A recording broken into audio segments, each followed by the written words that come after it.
Bonjour, bonjour à toutes. Bonjour Isabelle Trubert. Bonjour. Je te remercie infiniment d'être de nouveau avec nous pour cette session de questions-réponses qui fait suite à la vidéo de parcours de femme dans laquelle tu parles de toi, de ton parcours et d'un certain nombre de défis que tu as pu rencontrer. Euh, je te propose de te représenter juste brièvement sur ce que tu fais en tant que métier. Ok. Donc en fait, j'ai un métier principal, on va dire, qui est la somatopsychopédagogie, que j'exerce en cabinet, en individuel. J'ai le reflet de l'écran sur mes lunettes, ça gêne ou pas? Ben, on voit le reflet de l'écran sur tes lunettes. Bon, là je Voilà, vois, c'est mieux. mais je vois plus grand-chose, c'est pas grave. Donc voilà, donc la somatopsychopédagogie, qui est une pratique qui m'a été transmise par Danny Bois et son équipe. Et puis de là, on a découlé par rapport à ma recherche, mon exploration, bah, d'autres formes de techniques, qui elles s'avèrent plus se dérouler en groupe, comme bah, la gymnastique sensorielle, qui est un travail de développement de la perception, de retour à la perception de son corps en mouvement. Euh, Parce que Danny Bois, en fait, s'est aperçu que les thérapeutes étaient spécialisés sur le soin et la personne et avaient du mal à revenir en eux. Donc, au départ, c'était un outil créé et transmis pour les enseignants, pour les thérapeutes. Et ensuite, ça a été un outil qui s'est généralisé. Et puis du coup, pareil, de fil en aiguille, il y a le Qigong que j'ai rencontré aussi, ancestral, une pratique ancestrale qui vient de la Chine et qui permet de travailler sur les méridiens et le Qi. Et puis j'ai découvert la danse, une danse pour moi qui met dans le mouvement, voilà, qui met aussi dans une forme de mouvement qui ressemble peut-être plus au mouvement du quotidien, plus rapide. Et puis la musique et la danse, donc ça c'est le Nia. Et, euh, et puis voilà, et puis les stages, voilà. Mais le métier principal, mais j'ai toujours du mal à répondre à cette question, je suis toujours un peu longue, c'est la somatopsychopédagogie. En résumé, j'accompagne la personne dans un processus de cheminement individuel. Ok, merci. Euh, tout ce qui se passe là pour toi, le confinement, nous sommes dans une période particulière en ce moment depuis déjà quelques semaines. Et en quoi est-ce que ça a un impact dans ta vie aujourd'hui déjà en tant que femme et être humain et en tant que praticienne et accompagnatrice? Euh, pour moi, dans la première vidéo, euh, en fait, cette période de confinement, pour moi, c'est ce que j'ai exprimé dans la première vidéo, c'est l'importance pour moi de me poser, de faire ce qu'on appelle un point d'appui. Et pour moi, cette période de confinement, c'est ça. Et par rapport à toutes les questions que je pouvais me poser, par rapport aux sensations un petit peu de décalage ou je m'adaptais ou je faisais un petit peu par défaut par rapport à ce qui se faisait. Pour moi, cette période de confinement qui est quand même exceptionnelle et longue m'a permis de me poser et de me poser la question sur qu'est-ce que j'ai vraiment envie euh, moi et qu'est-ce que j'ai envie du coup de me retrouver et du coup qu'est-ce que j'ai envie vraiment de proposer comme aide au monde, quoi, aux personnes, aux gens, quel est mon petit rôle de colibri que je peux faire mais en lien avec ce que je sais faire et ce que j'aime faire et ce que je sens juste et aligné pour moi. Et donc de faire le tri dans la façon dont je pratique, de ce qui est de l'ordre de la dispersion, de ce qui est pour me recentrer sur là où j'ai une forme de maîtrise, une forme où je sens que le maître en moi s'installe et se déploie. Et il y a plein, en fait, je découvre et je le sais que sur le marché, il y a plein sur le marché, c'est-à-dire autour de nous, il y a plein de personnes qui proposent des trucs superbes, qui m'attirent, qui m'excitent, où je me dis, oh là là, ça doit être génial. Et pourquoi faire la même chose? Autant être toutes en mode, et tous en mode co-création et proposer quelque chose où chacune propose sa couleur, ce qu'elle sait faire ou ce qu'il sait faire en tant que personne. Voilà. Donc ça, c'est vraiment ce que m'a apporté et ce que m'apporte cette période. C'est toujours en cours, ça commence à se clarifier. C'est comment euh, adapter ce, ce que je vais proposer au monde demain, lors du déconfinement, progressivement. Voilà. En fait, cette réponse m'amène à la question suivante, qui est que dans ton travail, tu pars d'un postulat de base qui est je reviens d'abord à moi-même et je pars de cet endroit-là. Est-ce que tu peux nous en dire un peu plus par rapport à ça, justement? Puisque ça, ce que tu viens de partager, c'est justement ça, Ah ouais. cette période de confinement te ramène à toi et comment ensuite tu repars dans le monde. Mais dans ton accompagnement, tu fais la même chose. Tu accompagnes les gens pour d'abord revenir à soi, pour ensuite partir dans la création. Euh, voilà. Ouais, c'est ça. Ce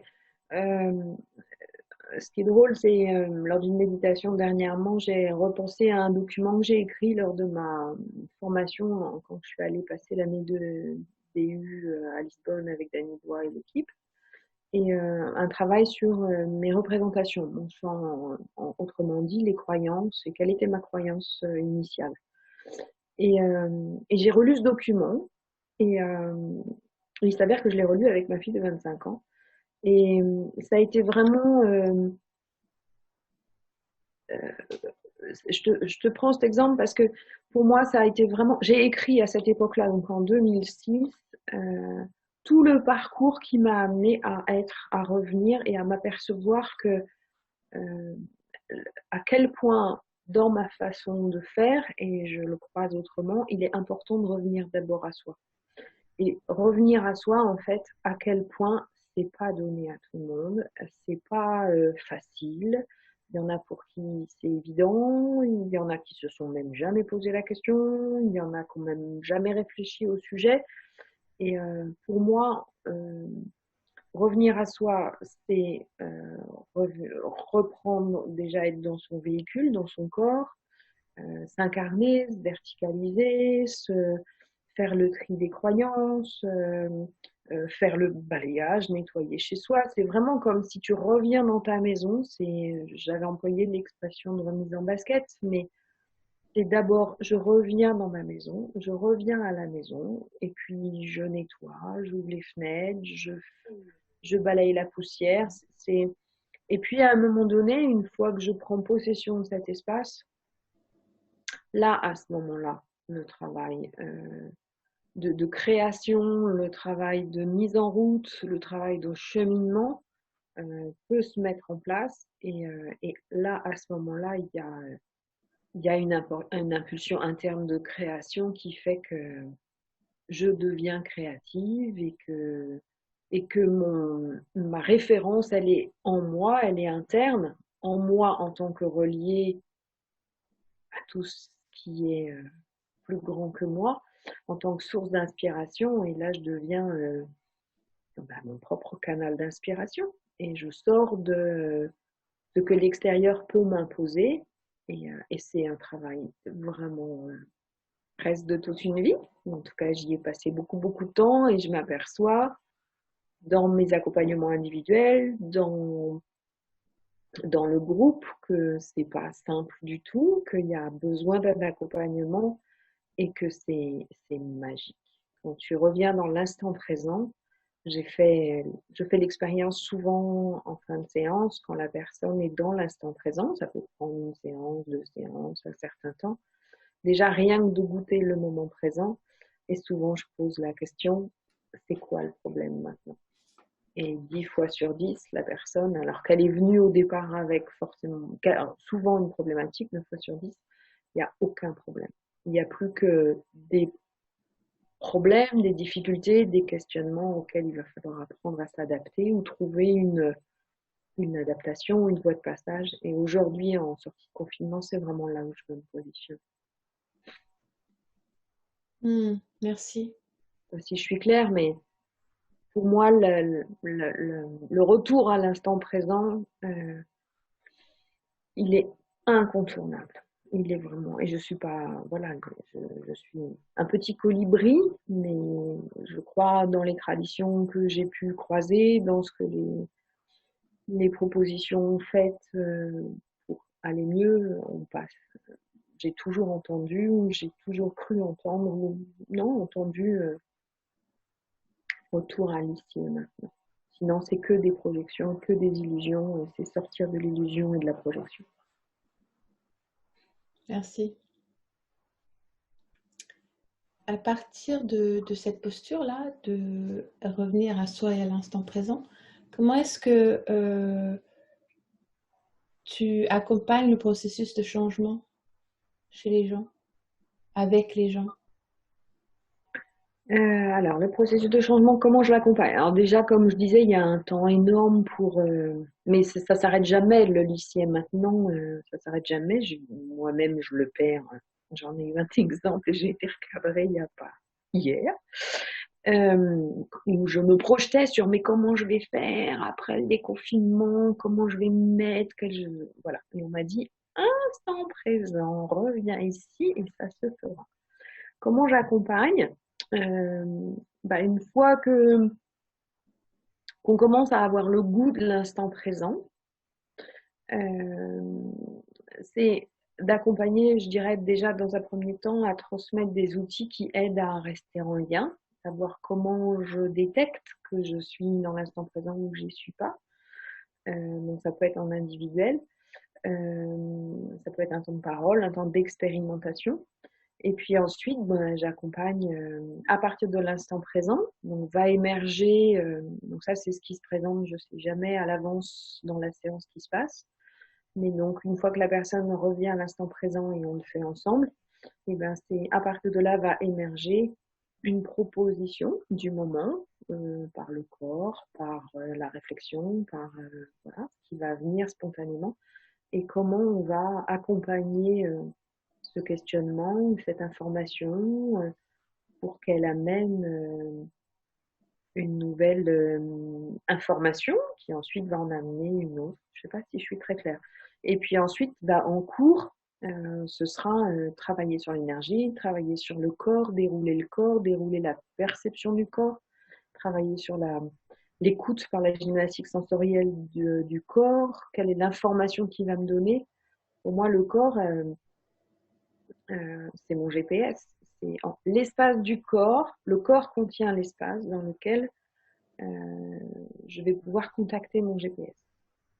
Ensuite, c'est d'abord le corps physique, ses contours, puis après, on peut contacter d'autres états où ces différents types de rapports au corps vont me donner d'autres informations qui vont me permettre de faire ce déroulement. Et j'accompagne ça. C'est compliqué de dire exactement comment, parce qu'en fait, c'est différent à chaque séance. Ça peut être par la somatopsychopédagogie, donc poser les doigts, écoute, et puis ça passe de toute façon toujours par là. Ça peut être à d'autres moments être sous une forme d'intériorisation et d'accompagner l'autre dans cette intériorisation pour écouter, accueillir ce qui est. Ça peut être aussi avec des outils comme les jeux de cartes, des guidages intuitifs où on demande ensemble, j'ai un certain nombre de jeux de cartes, où on demande ensemble quels sont les jeux de cartes qui ont envie d'amener de l'information. Et à partir de ces tirages-là, la personne va raisonner sur des mots qu'on va écrire. Et ces mots-là, on va en dresser une carte. Et ça va être la carte routière. c'est très clairement ça, on a appelé ça une map, qui va permettre à la personne d'avancer, de cheminer un peu, et puis hop, nouvelle étape, nouvelle écoute. Et je transmets des outils aussi pour pouvoir s'écouter, etc. Ça répond à ta question? Oui, oui, oui. Oui et non. C'est-à-dire que, enfin, oui, ça répond à ma question et du coup, j'en ai une autre qui est comment pouvoir être en même temps complètement dans le ici et maintenant et dans la création de quelque chose, puisque pour être dans la création de quelque chose, pour demain, j'ai besoin aussi d'avoir une mini focalisation sur demain. Est-ce que je fais cet aller-retour entre ici et maintenant et l'extérieur, l'intérieur et l'extérieur? Ok. Donc, pour moi, le premier temps, c'est déjà un retour en soi. Donc, un mouvement vers soi. Donc, que ce soit par la gymnastique sensorielle, par le qigong, voilà, par l'expérience individuelle, par la méditation. On voit l'outil le plus adapté je vois l'outil le plus adapté à la personne, dans lequel elle se reconnaît le plus, et je reviens en moi. Et une fois que je reviens en moi, il va y avoir un temps où se crée un espace dans lequel je vais pouvoir du coup être en contact avec les impulsions. L'impulsion de la pensée, l'impulsion du corps, l'impulsion de l'idée. Et, et au fur et à mesure où cet espace va se créer, que j'accompagne aussi, qu'on découvre ensemble, comment dire, la sensation, l'impression, c'est que ton regard intérieur, qui est au départ tourné vers toi, va à un moment donné s'horizontaliser et ça va gagner, ça va ouvrir un espace. On parle aussi, ça va ouvrir un espace, l'impression d'être plus grand, que le corps change, la consistance change. Et, et là, du coup, apparaît quelque chose, pour moi, c'est au sein de ça qu'apparaît cette possibilité euh, de ce mouvement qui va m'amener à faire un pas, puis un pas, puis un pas. Je suis très vigilante. Je ne sais pas s'il y a quelque chose en tête derrière, mais je suis très vigilante à ne pas projeter. C'est-à-dire que je peux avoir une intention. Aujourd'hui, moi, mon intention, donc quelle va être mon intention qui va s'appuyer sur de quoi j'ai envie, qu'est-ce que j'aime faire, quelle est ma compétence. Il y a peut-être tout un travail à faire autour de ça. Et ensuite, à partir de cette intention, et en étant dans cet espace, qu'est-ce qui va apparaître pour me mettre en lien avec cette intention? Mais peut-être que le chemin ira tout droit, peut-être qu'il va tourner un petit peu, peut-être que j'irai voir le champ. Une époque de ma vie, j'attaquais tout par la face nord. Aujourd'hui, j'ai découvert qu'il y a plein de chemins possibles et que parfois, le chemin m'éloigne un peu, a priori, de mon intention, mais en fait, pas tant que ça. Et ça m'ouvre des nouvelles perspectives, des nouvelles façons. En fait, mon critère à chaque fois, c'est comment je peux dérouler quelque chose qui m'amène à dérouler un présent, qui m'amène à un présent, qui m'amène à un présent, qui m'amène à un présent, qui fait quelque chose se construire. Mais si mon intention, c'est effectivement de vivre de ce que je fais, je vais garder mon attention à l'apport financier, puisque c'est une question qui me préoccupe beaucoup en ce moment. Donc, je ne vais pas être passive sur le sujet. Mais à chaque fois, je vais être attention à, oh là, j'ai cette pensée, est-ce que ça vient de ma peur? À ce moment-là, je vais aller le tester en moi. Est-ce que, au contraire, non, ça me donne des idées? Là, hier, j'ai eu une nouvelle idée pour comment je peux me présenter, comment ça peut se passer. Voilà. C'est pas, je vais pas me projeter dans le futur. C'est de présent, en présent, en présent, en présent. Et Ok. à un moment donné, ça le fait. Une phrase que je pose souvent quand on est en cours ou ailleurs, c'est OK, je suis dans l'instant, je ne sais pas si ça éclaire aussi un petit peu ce que tu dis, je suis dans l'instant présent. Il y a eu tout un pan de ma vie où j'y restais, bon voilà, j'ai nettoyé, j'ai fait, j'ai machin, et alors? Et c'est et alors? Des fois, je me pose juste cette question, c'est et alors? Qu'est-ce qui va me mettre en mouvement? Et puis je vais sentir que bah là, oula, je sens que j'ai une envie de danser, j'ai une envie de bouger. Et à ce moment-là, comment je vais la mettre au monde? Merci, c'est clair. Euh, dans ce que tu as pu partager, avec tout ce qui se passe aujourd'hui, qu'est-ce que tu pourrais euh, donner comme point d'appui aux femmes qui écoutent pour le déroulé du après? Alors là, ça va être le après confinement, mais dans notre vie, de toute façon, des imprévus, des choses qui sont difficiles arrivent tout le temps. Et il y a toujours des après et après. Voilà, ça fait partie de la vie, quoi.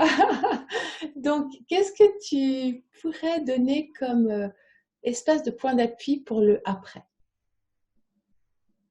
Alors, espace de point d'appui. Je suis pas sûre de comprendre. Ok. Voilà. C'est-à-dire euh, Une clé, tu veux dire? oui, c'est ça. C'est-à-dire lorsque dans le mouvement, il y a le mouvement il y a le mouvement et à un moment donné, paf, ça s'arrête, ce qui permet le point d'appui. J'explique pour les personnes qui écoutent. Qui permet de repartir parfois ailleurs. Ce point d'appui est l'essentiel. Et donc, comment utiliser ce point d'appui qui nous est donné et qui est donné souvent de toutes sortes de manières pour être au plus près à l'écoute de et alors et après. Voilà. Est-ce que c'est plus clair ça? Ouais, c'est plus clair. Après, c'est tout un boulot. C'est c'est c'est tout le travail que je propose. Une Je clé. dirais une des premières clés que j'ai envie de donner, c'est souvent ce point d'appui dont tu parles, où toutes les deux on le connaît puisqu'on a eu ce mot, il fait peur. Je pense pas à quelqu'un en particulier. Elle a vécu des moments difficiles après cette période de confinement. Elle passe en hyperactivité parce que si jamais elle s'arrête, ça se remet à. Bon. Alors, la petite clé que je dirais, c'est c'est dans j'ai envie de dire, je crois que c'est une phrase un peu, un dicton populaire, euh, c'est dans les boîtes qu'on trouve les bonnes épices. Il y a quelque chose qui arrive comme ça de cet ordre-là. C'est-à-dire que si vous avez le courage de vous offrir, que ne serait-ce que 10 secondes, 30 secondes, peut-être une minute, quelques minutes, de juste, je m'assois, là comme je suis dans mon canapé, j'ai que le mur, j'ai pas de décor, et juste, j'observe ce qui est. Ça peut être un moment de panique, ça peut être un moment de ouh, mais je sais pas quoi en faire, ça peut être juste d'accueillir ça. C'est-à-dire comme si j'étais deux, où je suis l'espace, je suis la personne qui va accueillir ce qui va venir du coup se présenter. Comme si vous êtes avec un enfant. Et, euh, et juste d'avoir la surprise de oh, qu'est-ce qui apparaît en premier. Ça déjà, je pense que c'est pas mal. À partir de là, une fois, juste, vous pouvez écrire à un endroit quelque part, voilà, j'ai ce qui est apparu, oh, c'est mon hamster. J'appelle ça le hamster, c'est la pensée qui tourne, qui tourne. C'est Serge Maki, Pansouillard le hamster. Je vous recommande ce livre. Euh, donc, ça peut être mon hamster qui s'affole, ça peut être une peur, ça peut être, enfin, ça peut être plein de choses. Donc ça, de le marquer pour pas l'oublier, et puis de le refaire régulièrement. Et puis ensuite, la deuxième chose que je propose, et là, c'est vraiment ce que je propose, c'est vraiment de base, B.A.B.A. C'est ensuite de me dire, qu'est-ce que là, tout de suite, j'ai envie de faire. Moi, personnellement, je ne savais jamais répondre à cette question. Donc, j'ai appris à force de le faire. Et donc, soit, qu'est-ce que j'ai envie de faire là tout de suite? Et si je ne sais pas, qu'est-ce que j'aime bien faire? Ça peut être boire un verre d'eau, un verre de vin, ça peut être cuisiner, marcher. Et pareil, de quoi que je faisais, quoi que je vais faire après, m'offrir un petit temps où je fais ce que j'aime faire. 5 minutes, 10 minutes, 1 heure, pourquoi pas. Voilà, ça ce serait la première réponse il me semble, la compréhension que j'ai de ta question. C'est apprendre en résumé, pour celles qui ont déjà fait un chemin, c'est apprendre, s'entraîner, s'entraîner, s'entraîner et encore s'entraîner à revenir en soi, retrouver sa maison et l'aimer, apprendre à l'aimer, apprendre à en prendre soin, la décorer, y mettre les décors qu'on veut pour que dans les moments plus compliqués, dans les moments qu'on aura à traverser, qu'on va à traverser, qu'on a à traverser, où on vient se faire bousculer, où ce temps de point d'appui, où la vie nous offre ce temps de point d'appui, que le premier réflexe soit je reviens dans ma maison, quitte à fermer un peu les volets, tirer les rideaux, ça se calme, ça se pose, ça c'est le temps de point d'appui. Et une fois que c'est posé, il y a un espace qui du coup apparaît, duquel émerge ou duquel va émerger quelque chose. Alors, ce quelque chose peut être waouh, énorme, ou il peut être aussi subtil que. Et ça, c'est une de nos professeurs qui m'a fait découvrir ça. Et ce peut être le premier pas qui va me permettre de dérouler et d'aller dans l'instant suivant. Merci Isabelle. Je vous remercie toutes de cette participation. Merci Isabelle beaucoup de ce temps passé avec nous. Merci. Le lien vers ton site est posté sous la vidéo. Et vous êtes toutes conviées à la question-réponse de cet après-midi pour continuer dans cette jolie promenade de parcours de femmes. Voilà. Merci à vous toutes, merci à toi Joël, beau cheminement et que cette période soit riche pour nous toutes, pour trouver au plus près ce qu'on a envie ou qui nous anime à partir du cœur. Voilà. Trouver notre perle à chacune, notre richesse à chacune et l'offrir au monde. Merci. Merci. Au revoir. Au revoir.